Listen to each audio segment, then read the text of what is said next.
Wowzers, Batman, we had ourselves some spicy comments from one of the original misfits of the Vegas Golden Knights who has now found his way onto the Nashville Predators. Of course, with context clues, even without seeing the title and the thumbnail, you know whom it is we are talking about in this video. Let's go out there and describe some of the comments recently made by Jonathan Marchessault making an appearance on the Cam and Strict podcast. Now, this is always a good listen because the Cam and Strick Show does usually feature NHL stars as their guests, and it's just a pretty good vibe. You can go out there and listen to the episode. I'll leave a link in the description, but even just looking at the preview tweet, episode number 307, Jonathan Marchessault, Vegas lack of loyalty, Nashville expectations, Tom Wilson hit Draisaitl contract, Crosby extension, and much more. This is the episode 307 with Jonathan Marchessault. The reason we're talking about Marshy in this video, is that his nickname? Does he even have a nickname? Marshy? I don't think that's right.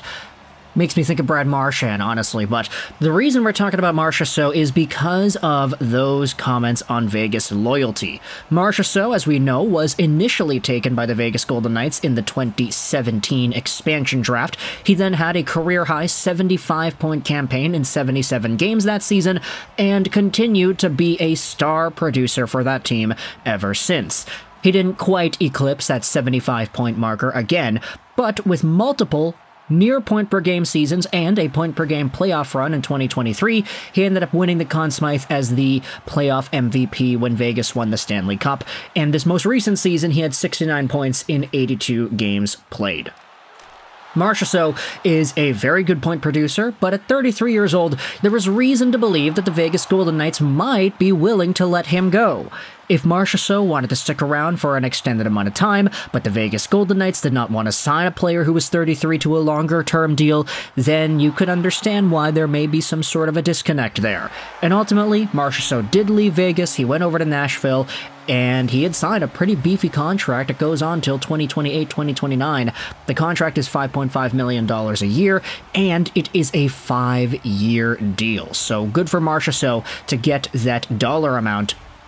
There also was another video that we had made earlier this offseason talking about the rejected asking price that Vegas throw out there to Marchessault. Apparently they lowballed him pretty badly. But with all this in mind, I wanted to go over to the Cam and Strick podcast episode because Sin Bin Vegas went out there and tweeted this out. This is can't miss stuff from Jonathan Marchessault on the Cam and Strick podcast. It's so raw.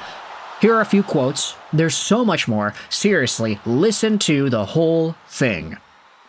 Let's go out there and read some of the quotes that Marchessault has on Vegas and what some of these actually mean. Every year, the Vegas Golden Knights have the mentality that you need to always get better. But at the same time, there are a few guys you have to treat well, and that is something that is lacking in Vegas. Okay, what exactly is he talking about? Well, I think the biggest, most obvious example of Vegas not treating their players well, lacking that sort of respect, is the Marc-Andre Fleury situation, where they traded him away for a prospect that they didn't end up even keeping around in their system, and they didn't let the guy know until he found out himself personally on Twitter. You know, Marc-Andre Fleury, NHL legend, a guy who has cemented himself as one of the best goaltenders of all time. Yeah, there wasn't really any respect when he got traded away. Let's continue with some of these other Marchessault quotes. There's definitely no loyalty, but at the same time, you're there to win. I don't mind that mindset. Obviously, I'm disappointed that I left. I thought that I've done a good enough job over the last 7 years to deserve what I deserve, but that's life, and you move on. No loyalty. Okay, you know what? That's not a new comment. That's an entire idea that I think has been floating around the Vegas Golden Knights organization for years, ever since they traded for Tomas Tatar and then later just traded him away immediately to get Max Pacioretty. There was sort of this idea bubbling up as to whether or not Vegas really was the team to be a players' team, where they commit to guys and they express loyalty to those guys. There are a lot of star players that rotate in and around Vegas, and they're always seeming to get the best ones. Pietrangelo, Eichel, Hertl, Pacioretty, Stone, all of these big-name talents always find their way to Vegas at some point. Not even to mention Marc-Andre Fleury and Robin Lehner and the rotation that was going around there. It's all about the players that are good now, not necessarily about the players who have been good over the years and who have been loyal to the organization. And now that's exemplified here with Jonathan Marchessault and the apparent lowballing that was going on to him this summer. The fact that Marchessault even calls it out and says, yeah, there's no loyalty. This franchise has no loyalty, but I don't necessarily disagree with that mindset. Obviously, he makes it a point to note that it's not a bad thing per se that there's no loyalty. It's just a difference in philosophy there. The Vegas Golden Knights are so intent on winning. They want to go out there with the best roster every single year, and it doesn't matter if it means sacrificing the guy who was good for the past 5 years, if it means they're going to be set up positively for the next 2 or 3 years. Let's go back over to the quotes here. I called Kelly McCrimmon on Friday and George McPhee on Saturday, and when Sunday showed, nothing was budging. They didn't want to go anything long-term. They were in the ballpark of 3 years. I wanted 4. After the next day, they were like, we just can't. So I was like, all things come to an end, and that's it. There were some offers, but nothing to consider, really. So we hung up, and still to this day, haven't talked to each other.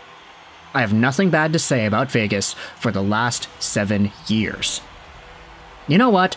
I think that's worded so perfectly. There's a lot of subtext behind that. I get it, this is not like some sort of an academic paper that you're supposed to analyze and dissect. This is just a hockey player going onto a podcast and talking. But the way that it's described, I really like this. I have nothing bad to say about Vegas for the last 7 years. But if you wanted to leave the door open to maybe having some bad stuff to say about Vegas in the past 3 months, then there is an opportunity to do that, which is kind of what he took here, right? Talking about how there's no loyalty in Vegas, how he feels that he's paid his due. He had been a part of the Misfits for a long time, and he said that he felt that he's done enough to deserve what he deserves, but the Vegas Golden Knights did not think so. And he says that Vegas lacks being able to treat some of their guys well. And even some of the replies on Twitter go out there and say this. It came across as brutally honest, while not necessarily sounding like a jilted lover either. I respect that. I completely agree, Sinbin Vegas says. Pretty much exactly how he was for 7 years answering questions. My favorite thing about him. And he still hasn't heard from either of them, which tells you how much they thought of 81 at the end. All good things come to an end. That part bugs me, Sinbin Vegas says. I'll never understand why not send the congratulation text when he signs the deal with Nashville. Asked how he's settling in, anything. Very odd behavior that's never made sense to me, but it's consistent with every guy who leaves. And then you have a few Vegas fans going out there and defending the Golden Knights for their negotiating tactics and how they decided to conduct their business with this entire Marchessault situation. Vegas offered him a contract. Marshy has his own right to choose a different route. No one is in the wrong here. Vegas fans will always miss Marshy, and Marshy chases the extra year in his contract somewhere else. In my opinion, he'll end up regretting it if he doesn't already. And then there are some comments as to whether or not Marchessault will continue to produce points, whether or not he'll be a 40-goal scorer again with the Nashville Predators. And honestly, it's tough to see that. It's tough to project that as well this early on into the year. But in the process of acknowledging that Marchessault was a 40-goal, near 70-point guy this previous season, you do have to also acknowledge that, hey, he'll be playing with Steven Stamkos this upcoming year. And if anything, that guy is going to get all the goals in Nashville. So if Marchessault never scores 40 goals again, he maybe sniffs 30 only once because it's Steven Stamkos getting 50 goals every single year and Marchessault's on the tails getting maybe like 40 or 50 assists every season, then okay, I could totally see that happening. Like, Marchessault is still talented enough, he's good enough to maybe get a 70-80 point year with the Nashville Predators if he's given number 1 minutes, especially if he's playing with Steven Stamkos as a center. It's just a question as to whether or not he'll be able to replicate that goal production, which I don't necessarily know. Especially if Forsberg and Nyquist are still popping off too. I mean, that Predators team got good quickly in terms of being able to put the puck in the back of the net. So let me know your thoughts in the comment section below as to how Jonathan Marchessault's career in Nashville is going to continue, and what do you think about the comments he had made about Vegas, calling them out for, let's just say, a lack of respect, word for word saying that there's a lack of loyalty to some of the guys who deserve it. Thoughts in the comment section below. I hope you enjoyed this video. And bye.